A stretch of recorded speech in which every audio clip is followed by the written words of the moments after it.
Les cercles des jeunes naturalistes ont vu le jour en 1931. Depuis, leur mission a su traverser les années, celle de donner un enseignement global aux jeunes sur tout ce qui est relié à la nature. Les jeunes de 5 à 17 ans attendent les réunions hebdomadaires de leur groupe avec excitation. Chaque semaine, ils sont impatients de découvrir les secrets et les beautés de la nature ou participer à des expériences scientifiques. Combien de jeunes, pensez-vous, ont fait partie des cercles des jeunes naturalistes depuis leur création? Et qui a eu cette brillante idée d'initier la jeunesse aux sciences naturelles? Retournons en arrière. Dans les années 20, le Québec commence à peine à s'imposer sur le plan scientifique. On fonde l'Association canadienne-française pour l'avancement des sciences et la Société canadienne d'histoire naturelle. À l'époque, le frère Adrien Rivard, qui est professeur dans un collège classique de Montréal, manifeste beaucoup d'intérêt pour les sciences naturelles. Dans ses cours, il laisse les manuels scolaires dans les pupitres. Si les élèves doivent étudier les oiseaux, toute la classe sort à l'extérieur les observer dans les bois. Il fait aussi la même chose avec les plantes, les mammifères et les insectes. Le frère Adrien Rivard invite aussi ses élèves à exposer les spécimens qu'ils trouvent dehors. Les jeunes sont emballés. Étudier la nature sur terrain, c'était très innovateur pour ce temps-là, parce que les jeunes n'avaient pas question qu'on sorte les enfants des écoles de ce temps-là. C'est alors que lui vient cette réflexion.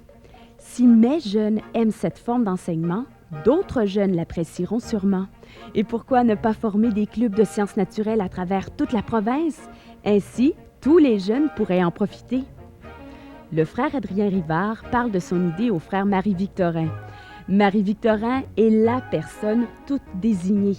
Il est professeur de sciences naturelles à l'Université de Montréal et président de la Société canadienne d'histoire naturelle. Botaniste et savant de réputation mondiale, Marie-Victorin se bat sur tous les fronts pour qu'on enseigne les sciences naturelles aux Québécois. Le 27 février 1931, l'histoire des cercles des jeunes naturalistes commence.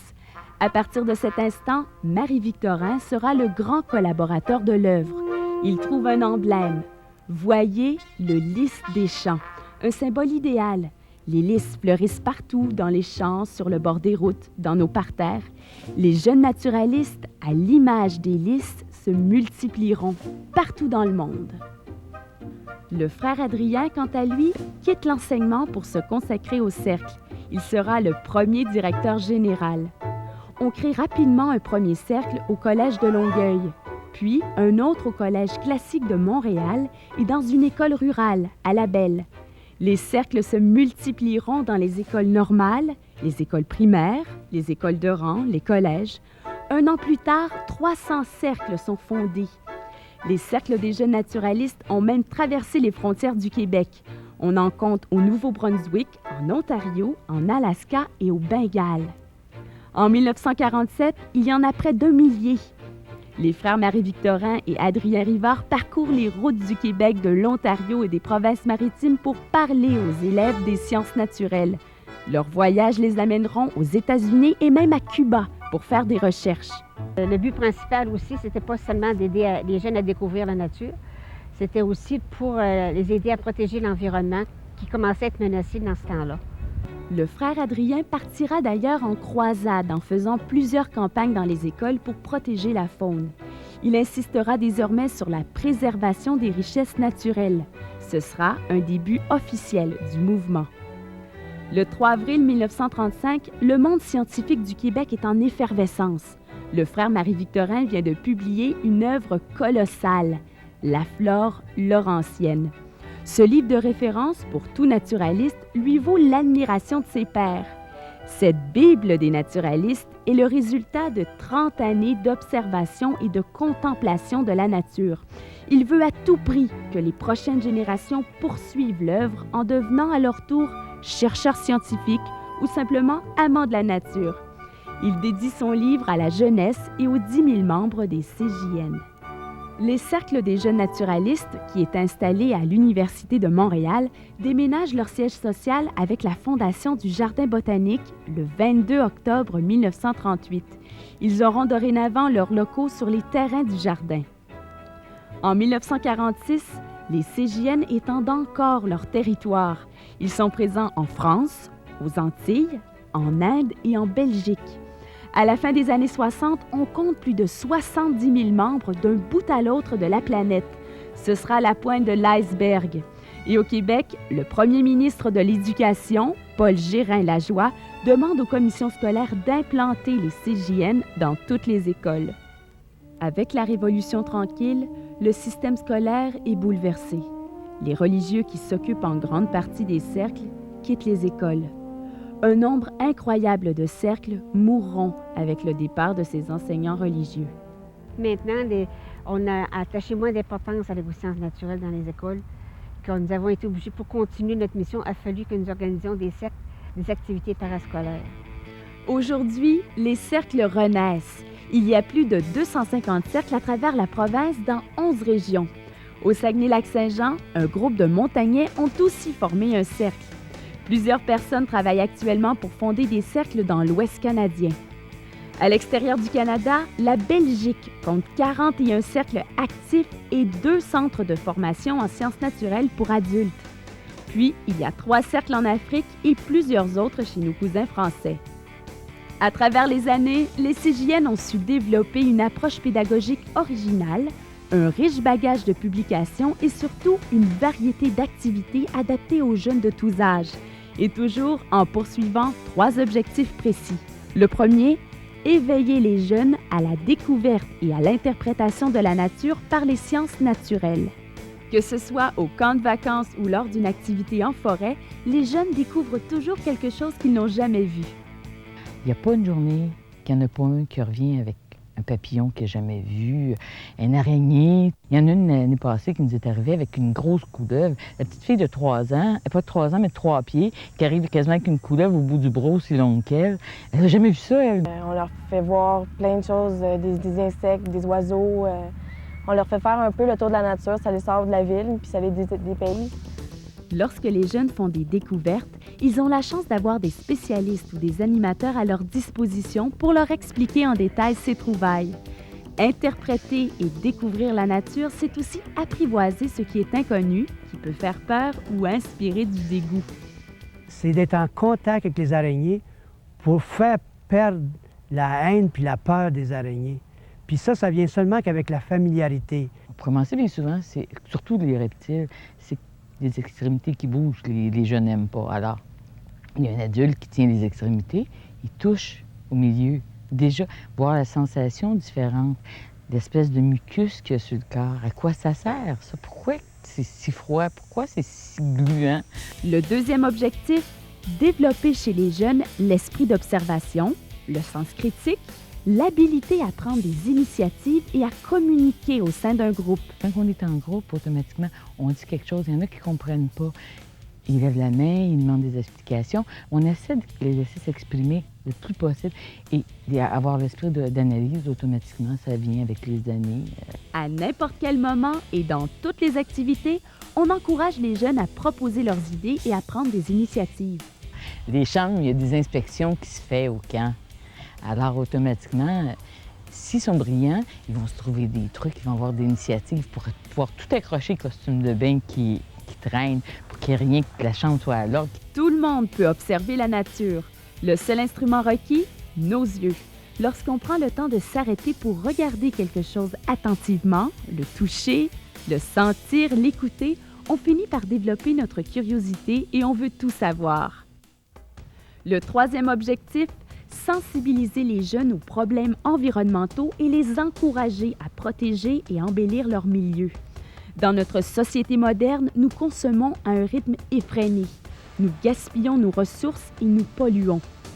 Si nous n'agissons pas dès maintenant, de quoi aura l'air la société de demain? Puis on essaie de faire du recyclage automatiquement pour nos bricolages aussi. Alors, il y a des choses qu'on garde, qu'on accumule pendant le camp, puis qu'on fait du recyclage soit pendant les réunions. Au début du camp, on leur donne les règlements, pas faire des graffitis, pas écrire sur les arbres et tout. Puis quand ils voient qu'il n'y a rien ici, puis ils trouvent ça beau, puis je pense que c'est ça qui les sensibilise, parce qu'ils voient comment c'est beau quand personne, ils font rien contre la nature. On apprend surtout au départ à la faire respecter. Puis l'embellissement vient aussi avec les connaissances, automatiquement, bien, il y en a qui vont se mettre à planter des fleurs chez eux, des arbres dans la cour. Ils vont attirer les oiseaux. Alors, automatiquement, ça embellit. C'est ça, je vais pas arracher des branches vivantes des arbres. Je vais pas jeter des papiers à terre. J'essaie de pas polluer. Puis si je vois quelqu'un arracher les feuilles des arbres ou quelque chose, je dis de pas faire ça parce que c'est pas bien. Comment fonctionnent les cercles des jeunes naturalistes? C'est simple. Les jeunes se réunissent régulièrement dans un cercle de leur région. Pendant 1h30, ils s'initient aux sciences naturelles à travers différentes activités. Bricolage, jeux, ainsi que des expériences scientifiques qu'on appelle dans les cercles des techniques. Mais c'est des découvertes à chaque technique. On apprend tout le temps un petit quelque chose de nouveau. Toutes les techniques de zoologie, là, c'est mes préférées. Bien, on peut apprendre le mode de vie d'un animal, qu'est-ce qu'il mange, sa nourriture, son habitat. Chaque cercle est autonome et ce sont les jeunes qui organisent la vie du cercle, les réunions et les activités. Par exemple, ils peuvent monter une collection d'insectes et de plantes, faire des expositions de leurs travaux dans les centres commerciaux, organiser des projets d'embellissement et de protection de l'environnement. Et les plus expérimentés peuvent aussi réaliser des projets de recherche selon diverses méthodes scientifiques. Les naturalistes organisent aussi leurs excursions. Quel genre d'excursion? Selon leur imagination. Certains groupes vont pique-niquer dans les parcs historiques de leur région et observent la flore. D'autres vont à la ferme et même parfois au cinéma IMAX. On est allé à des chutes. On va des fois au musée à Ottawa. Là. À l'occasion, ils peuvent également rencontrer les membres des autres cercles pour discuter ou encore participer au rallye régional des naturalistes et à des concours variés. Tous les ans, on remet une plaque aux naturalistes de l'année, aux bénévoles de l'année et au cercle de l'année. Il y a également le prix Adrien Rivard, décerné à quelqu'un qui a travaillé pour l'expansion de l'organisme, et enfin le prix Dollar Sénécal, pour remercier les gens qui se dévouent depuis de nombreuses années à la cause des CJN. Parmi toutes les activités, celles qui font rêver les naturalistes durant toute l'année, ce sont les camps. Celui d'une fin de semaine l'hiver et celui d'une ou 2 semaines l'été. Ceux qui aiment la nature, la vie de groupe et qui débordent de santé adorent ces camps. Ils sont inoubliables. Les CJN font des camps nature à différents endroits au Québec. Plus de 1000 jeunes profitent des camps chaque année. Les CJN ont même fait l'acquisition de leur propre installation pour faire des camps, soit à Desjolies, dans le Témiscouata, le camp Basilée. J'ai fait beaucoup de camps de vacances quand j'étais jeune, puis c'est vraiment mon préféré. Bien, moi, je trouve ça pas mal excitant. Puis surtout, c'est essoufflant, ça, c'est sûr. On a beaucoup de travail à faire, puis on peut pas s'arrêter 2 secondes, ça, c'est sûr. Tout le monde est énervé, tout le monde veut jouer, tout le monde veut toujours apprendre quelque chose. Les jeunes n'ont pas le temps de s'ennuyer et la plupart des camps ont des thèmes avec une mission précise à remplir. Tout au long de la semaine, les équipes doivent accumuler des points. Le suspense se poursuit jusqu'à ce qu'on trouve l'énigme et les gagnants. Les journées sont bien remplies. Au départ, il y a toujours la gymnastique du lever, après ça, le déjeuner, faire sa toilette, ranger sa chambre. Quand les naturalistes ont terminé le repas, la vaisselle et que l'inspection des chambres est terminée, tout le monde se rassemble à l'extérieur pour chanter. Puis, la journée commence. On se regroupe selon notre âge. Habituellement, le matin, on fait des techniques. Moi, ce qui m'a marqué, c'est quand on a fait une technique sur l'évolution de la Terre, puis comment ça a commencé jusqu'à aujourd'hui. Puis... On fait des techniques sur les animaux, les plantes, les insectes, des choses comme ça. Et qu'est-ce qu'ils apprennent le matin? Souvent, c'est transposé dans les grands jeux de l'après-midi. Ça dure 2 heures, c'est long. Puis on apprend à visiter le camp. Il faut se promener dans tout le camp, puis il faut découvrir de nouvelles affaires. Souvent, il faut chercher des lettres, puis des fois, ça fait des casse-têtes, puis c'est le premier qui arrive, c'est vraiment le fun. Et puis, on voit qu'est-ce qu'ils ont pu prendre, si on a pu prendre les bons moyens pour leur faire comprendre, assez vulgarisé, parce que c'est quand même finalement un camp de vulgarisation au départ.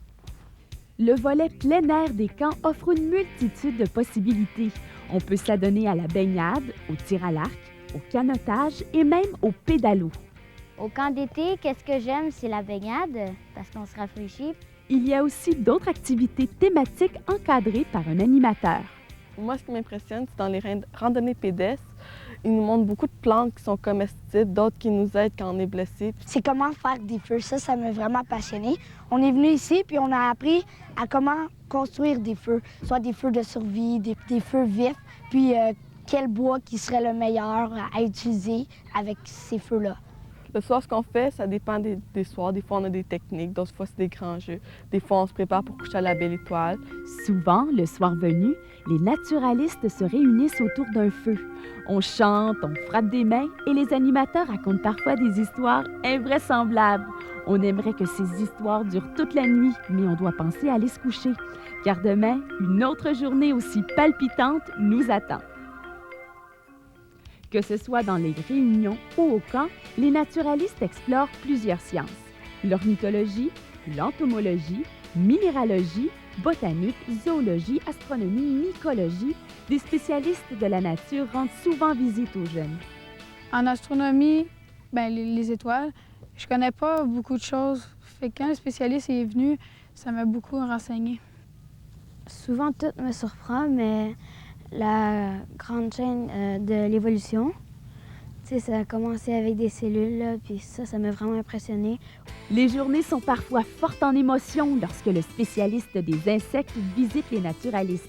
Il leur apprend comment trouver des insectes dans la nature. Les jeunes partent alors en excursion pour une chasse aux insectes. Première destination, les marais, où l'on cherche les larves de libellules.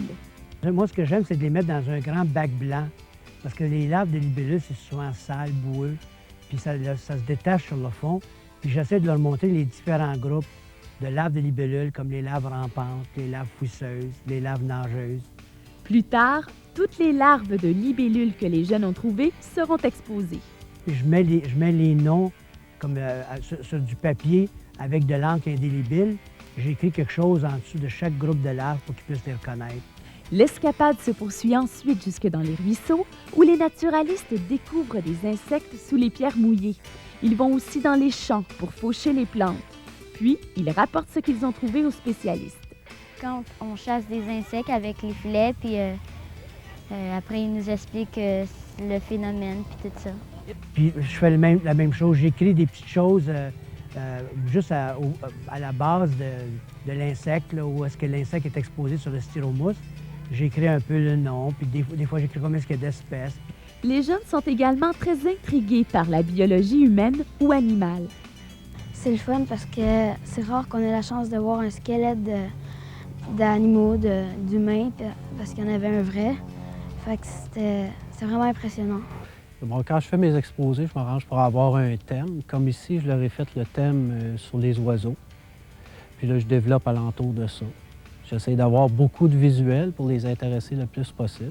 Mais ce qui est en particulier le plus intéressant pour eux, je pense, c'est quand ils peuvent toucher.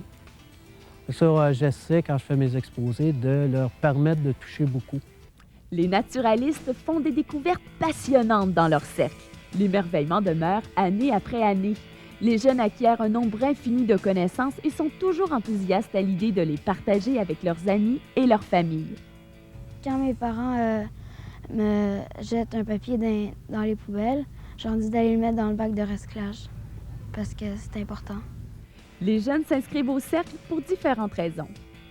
Moi, je suis venue parce que mes cousins m'avaient beaucoup parlé de ce camp-ci. Surtout ma petite cousine, à chaque soir, elle me disait « Hey, t'aurais dû voir ce qu'on a fait au camp. » Ma mère, elle a vu une petite annonce dans le guide de Montréal-Nord, donc elle m'a inscrite. C'est comme ça que j'ai connu les cercles. Je voulais apprendre plus d'affaires sur la nature, puis j'ai trouvé ce cercle-là, puis je m'inscris une année, puis à fin de compte, j'ai duré, c'est mon 6e camp. Plusieurs animateurs ont été eux-mêmes des jeunes naturalistes. À 9 ans, je suis rentrée dans les jeunes naturalistes comme campeuse au camp de vacances l'été. Ensuite, à 14 ans, j'ai été admise comme aide de camp. Puis ensuite, 2 ans après, on m'a mis dans l'équipe d'animation avec les jeunes. Je veux devenir professeur, j'adore les jeunes, je trouve ça vraiment trippant ici. Les jeunes sont entre bonnes mains avec les animateurs bénévoles. Ces gens dévoués, responsables, qui adorent les jeunes, mettent tout en œuvre pour que les camps et les réunions soient des plus enrichissantes. Ils sont toujours dynamiques et leur tête bouillonne d'idées. J'avais déjà fait de l'animation auprès d'autres groupes, puis j'avais le goût de continuer. Alors, on s'était renseigné, Robert et moi, pour voir quel genre d'activité qui existait toujours auprès des jeunes. Automatiquement, on a découvert que les jeunes naturalistes existaient encore. Les animateurs sont qualifiés.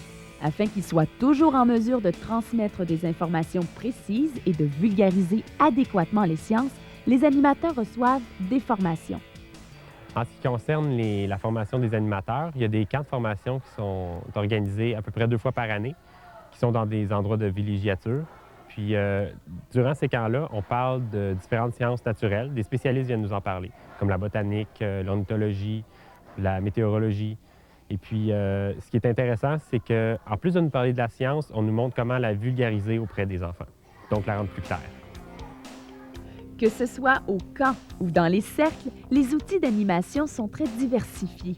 Il y a les cahiers d'activités, le naturaliste observateur, chercheur, découvreur, puis les feuillets du naturaliste.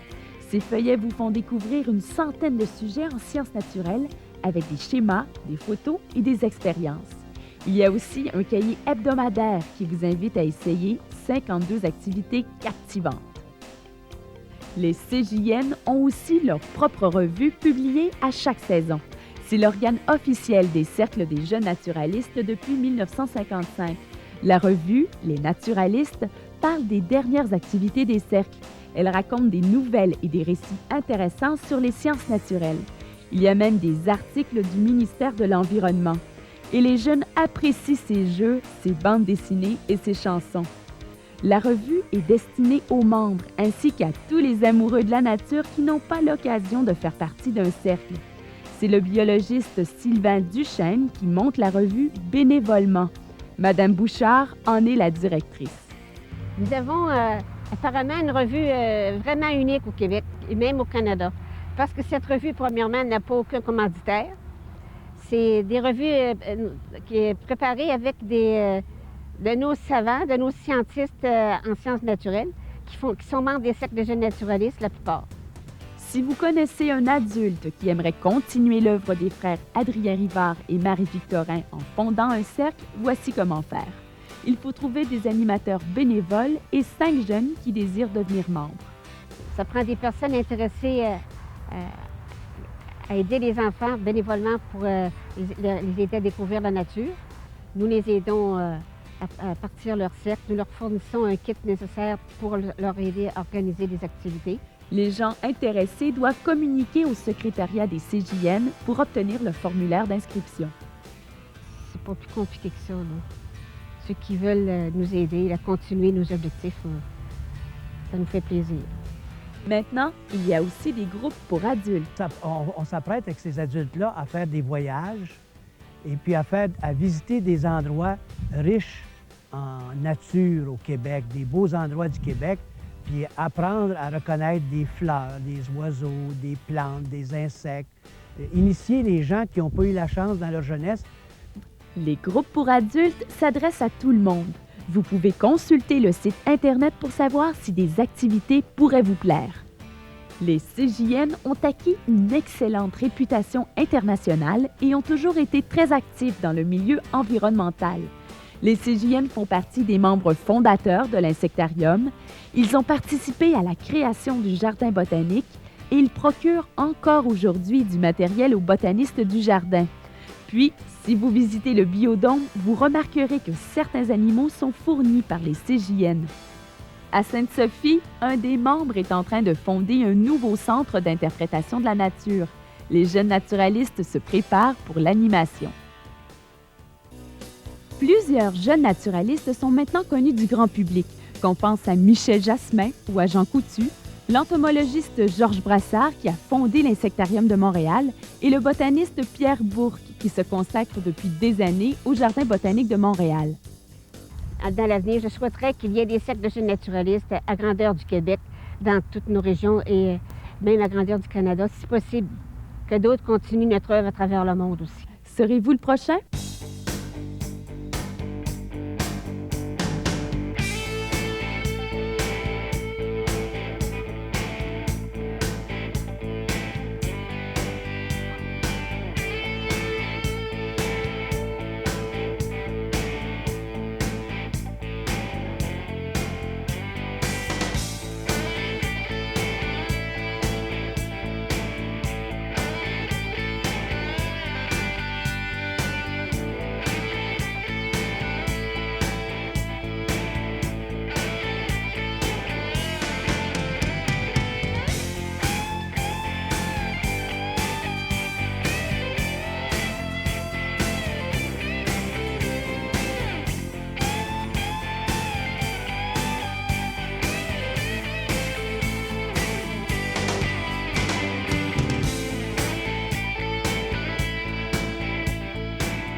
Au moment du montage final de ce film, nous apprenions le décès inopiné de Marie-Claire Campeau.